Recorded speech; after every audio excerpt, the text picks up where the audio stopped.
The Nazis are today justifiably regarded as the epitome of evil. Their policies, their ideology, the way they conducted war and occupation, and most notably the Holocaust, are all proof of the criminal, genocidal character of their regime. It is, however, a common misconception that all this murderous sadism was part of one master plan of destruction. The reality is, as usual, more complicated. Ideologies built on division and hate can take many forms and evolve in ways that resonate across different periods, even long after a regime has been dismantled. For example, the Alternative for Germany party became the first far-right party to win a state election since the Nazi era. Ground News found more than 500 sources reporting on it, coming from across the political spectrum and the world. And we really love comparing headlines to understand how these biases affect this story's framing. Like left-leaning The Guardian, writing how German Jews are horrified by the AfD's victory, while the centrist German outlet questions what this win means for their nation. As right-leaning NZZ dives into what could be motivating young voters to support extreme ideologies. This resurgence of far-right politics shows us how easily past extremism can find fertile ground in modern society, especially when biased news can manipulate public opinion into supporting such sentiments. That's why we're excited to partner with Ground News again for this video. Their app and website gathers the world's news in one place, so readers can easily find overlooked or misconstrued perspectives to form independent opinions on today's important issues. Even issues the left or right don't want to pay attention to. That's why Ground News made our favorite feature, their blind spot feed, which highlights important news receiving little coverage from either side. It's an easy way to step out of your echo chamber and understand the other side's news reality. We all have a friend or relative we just can't seem to politically agree with, but I think this would really help you have more conversations grounded in facts and less in frustration. So go to ground.news/a-day-in-history or scan my QR code to deeply understand the world we're living in. My viewers save 40% on the same Vantage plan I use for unlimited access to all their features. You might be wondering why we trust Ground News, and it's simple. They're independent and subscriber funded, which means they have your best interest in mind. Now, back to our story. Today, on A Day in History, we explore some of the lesser-known horrendous programs born from the Nazis' sick imagination. Through these programs, we'll also glimpse the evolution of their killing frenzy as World War II unfolded. In most stories about Nazi Germany, we're used to viewing the rise and fall of Hitler and his followers as a comprehensive continuum. The rise to power, the repression of political opponents, the anti-Jewish measures, and the reversal of the Versailles obligations all led to the invasion of Poland and the murderous chaos of the World War. While this narrative is enlightening, it obscures the important fact that the Nazi policies acquired, qualitatively and quantitatively, very different features after the autumn of 1939. This was because starting in 1939 and until at least 1942, the Nazi policies had to be implemented on vast new territories and populations. For instance, the Jews in Germany numbered less than 500,000 when the Nazis took power in 1933 and were, as known, subjected to extremely racial yet non-murderous policies until 1939. When 3.5 million more Polish Jews fell into the Nazis' hands in 1939, however, these same policies no longer applied and were quickly transformed into genocidal. The new realities that the war in the East after 1941 also necessitated new practical policies that did not always align well with the stubbornly inflexible Nazi ideology. Nonetheless, the Nazis did attempt to balance their hateful ideas with the practical need to win the war. Here are 6 programs they implemented to achieve this balance in their own inhumane way. The notorious Action T4 was the basis on which all other horrific Nazi crimes were built. It was an involuntary euthanasia program that was supposedly meant to mercifully euthanize incurably sick people. In reality, it targeted the mentally ill and the handicapped. The program was named after the address of the department overseeing its implementation and was responsible for the murder of around 300,000 people in Germany and occupied countries. The T4 action had its origins in the eugenics theory that was widespread at the beginning of the 20th century, not only in Germany but also in other European countries as well as the US. Its supporters proposed laws for sterilization claiming that certain illnesses, such as mental retardation, could be extinguished if not allowed to be inherited to the next generation, thus genetically constructing stronger future humans. Nazi Germany's implementation of these ideas offers the most extreme example, as it complemented perfectly their ideology of the superior Aryan race, which was, of course, personified by them.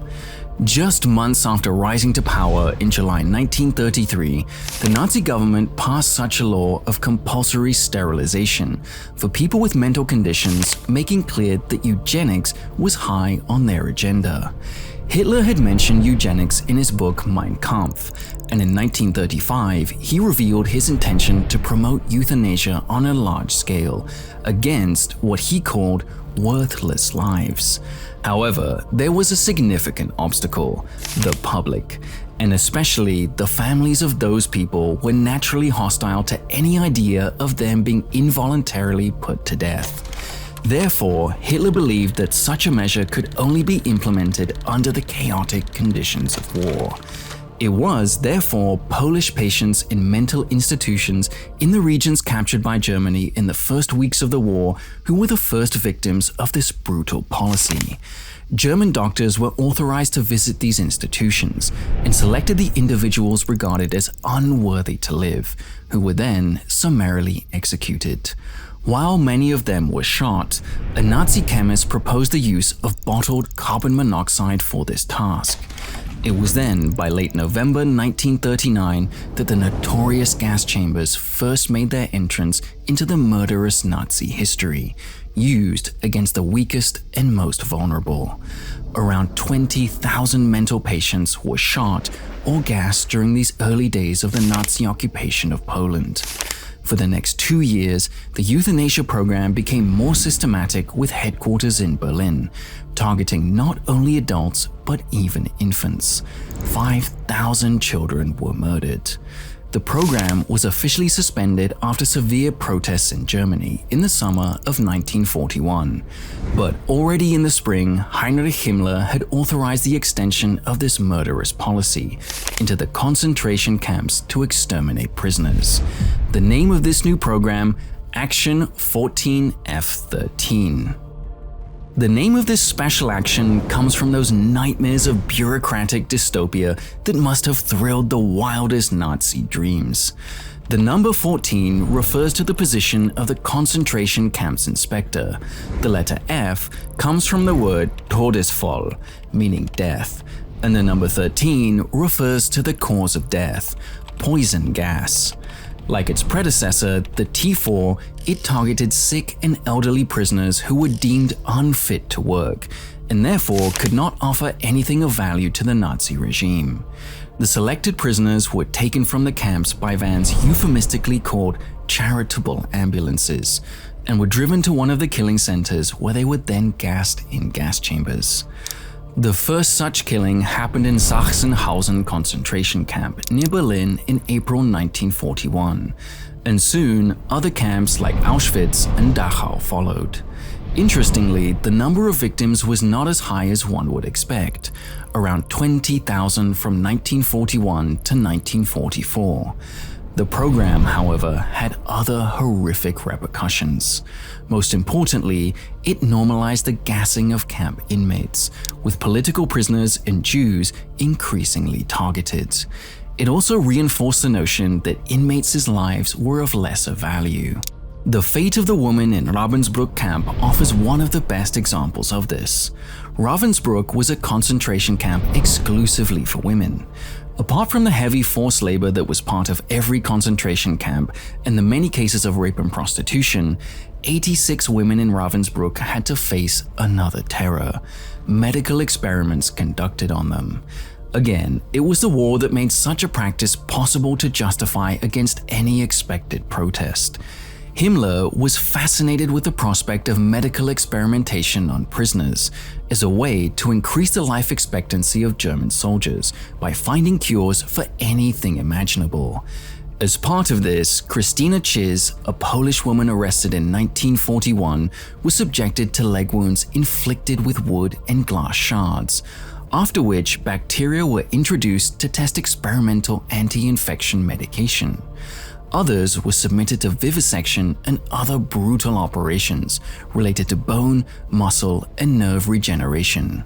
Notably, the various Nazi killing programs were interconnected, as Ravensbrück was also part of the 14 F-13 program, which resulted in 1,400 women being sent to get gas murdered in the gas chambers of the Berenberg Euthanasia Center.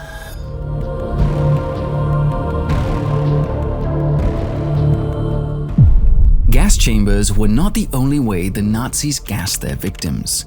Gas fans were used extensively until 1942 and were seen as more practical than the static gas chambers during a period when the war front was constantly moving and the occupation zones were still not entirely controlled. The first gas van was operated by a man called Herbert Lange, presumably because the transportation of the victims to gas chambers and then to their burial site lacked secrecy. The van enabled the killers to murder their victims in the chamber inside the van, and then conveniently drive them into a nearby forest to dispose of the bodies. Lange's van was disguised as a coffee company van under the name Kaiser's Coffee Shop and went around occupied Poland to collect its victims during the winter of 1939 to 1940. This successful practice was soon generalized, and many mentally disabled people were gassed this way. The gas van had a long murderous history after that. In August 1941, Himmler witnessed a mass shooting of Jews in the Minsk area and realized firsthand the distress it caused his soldiers. He ordered a new method for executions to be found, and gas vans were proposed to him. They soon became the preferred method for mass executions of captured Jews, and were exclusively used in the first Nazi extermination camp, Chelmno. Chelmno opened its murderous gates in December 1941, around the time that the Nazi leadership decided to kill all the Jews in their controlled territories, and had no gas chambers, only gas vans. The person who was authorized to find a suitable place for the camp and who became its first commandant was none other than Herbert Lange, the person behind the murderous coffee company van. Around 200,000 people, mostly Jews, are estimated to have perished in Chelmno inside these vans, whose capacity was about 50 to 70 people at a time. Gradually, after 1942, this technology was considered less adequate for the new conditions of the war and occupation, and larger, more stable facilities, the notorious gas chambers, were preferred.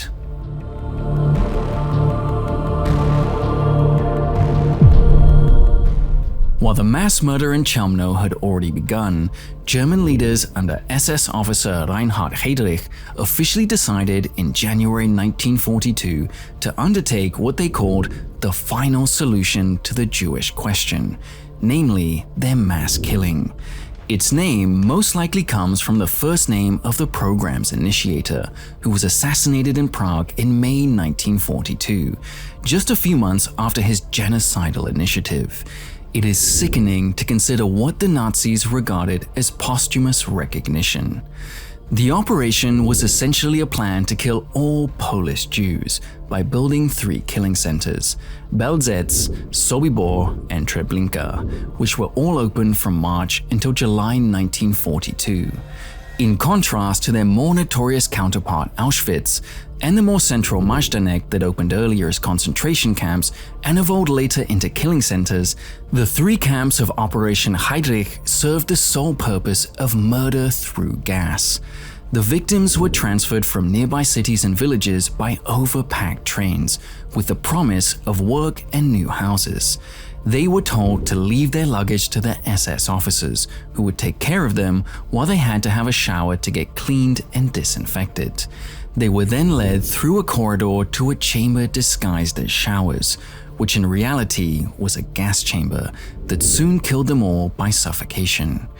At least at the beginning of the operation, there were no barracks where the victims were housed waiting to get killed. They were just murdered upon arrival. Nearly 2 million Jews were murdered in this way, from March 1942 to November 1943. The deadliest camp was Treblinka, where Polish Jews from the populous Warsaw Ghetto were sent to be killed. Nearly 900,000 perished there, alongside 500,000 in Belzec and 250,000 in Sobibor. The remaining victims were either killed in other camps through forced labor or by mass shootings. These horrific numbers were only surpassed by Auschwitz during 1944 and 1945, after Operation Reinhard had ended, when almost 1 million Hungarian Jews were sent to Auschwitz-Birkenau to be similarly murdered. Operation Reinhard was finalized in November 1943 with a final murderous streak, which the Nazi sick humor dared called Harvest Festival. During the 1.5 years that Operation Reinhard was ongoing, its victims came to the horrific realization that there was no hope for them. Up until 1942, most of the Nazi victims, including the Jews, thought that they could earn salvation through hard work. They hoped that if they proved themselves useful, then they and their families might get rewarded for their services. But as the genocide was systematized, it became obvious that there was no hope. Death was certain, even if they just did what the Nazis wanted them to do. Better said, exactly because they did what the Nazis wanted them to do. Inevitably then, the victims tried to find ways to get away from this fate through revolts and escape attempts. One of them happened in August 1943 in Treblinka, when inmates revolted, stole rifles and grenades, and attempted an escape. 200 of them managed to leave, but almost 100 were later caught, and only 70 are known to have survived the war. A very similar attempt was the Sobibor uprising in October 1943, with 300 escapees, of whom only 50 survived. These events accelerated the decision of the Nazis to end Operation Reinhard. Most of the Polish Jews had already been caught and executed. At the same time, the losses in the war and the counterattack of the Soviet army made it necessary for the Germans to shift attention from the killings of others to their own survival. Still, the operation had to finish in classic Nazi style.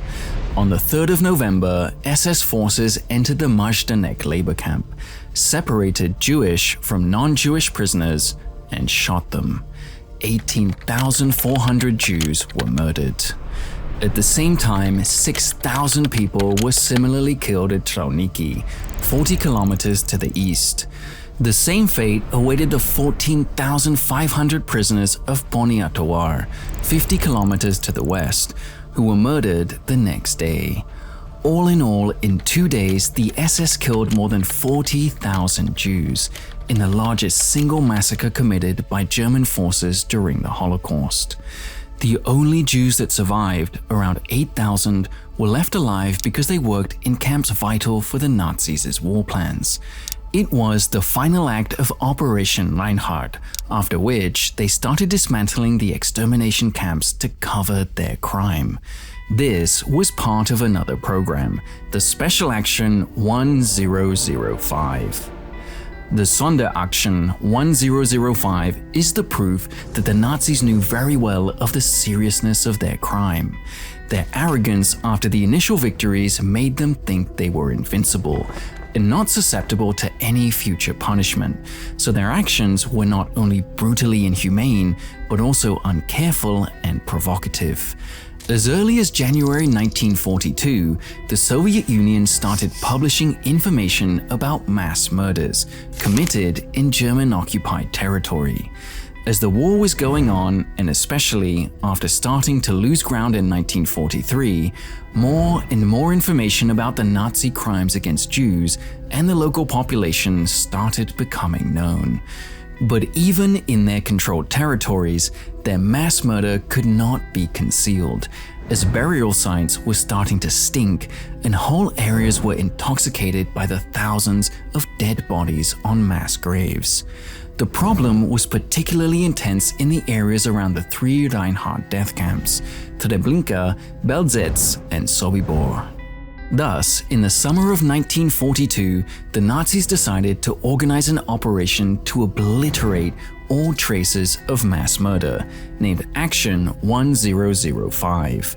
The action had two stages. Firstly, removal of the bodies in the death camps, and secondly, removal of the bodies from the numerous mass graves scattered all around Eastern Europe. The plan was for the graves or the pits to be opened, the bodies exhumated, and then burned. This heinous task fell upon no other than the Jewish prisoners themselves, adding another unbearable labor to the many that the Nazis forced them to do.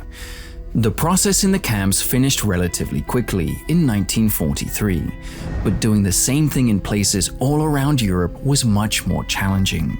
There were mass graves in Russia, Ukraine, Belarus, the Baltic states, Yugoslavia, and Poland, with thousands of dead bodies that were there for even longer periods than in the death camps.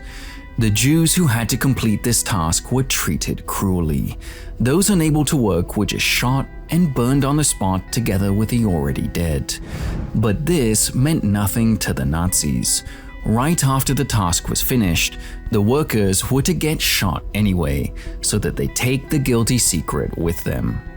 Operation 1005 ended at the end of 1944, but similar operations to conceal the crimes were undertaken also during 1945 and until Germany's defeat. Despite the notorious Nazi efficiency, however, this time they were largely unsuccessful. The numbers of dead were unimaginably vast, the mass graves distributed in a huge area, and the Soviet advance was quick, so that many places were liberated before the traces of the crime were erased. Therefore, this last, less-known Nazi operation exposed and proved the reality behind all the others.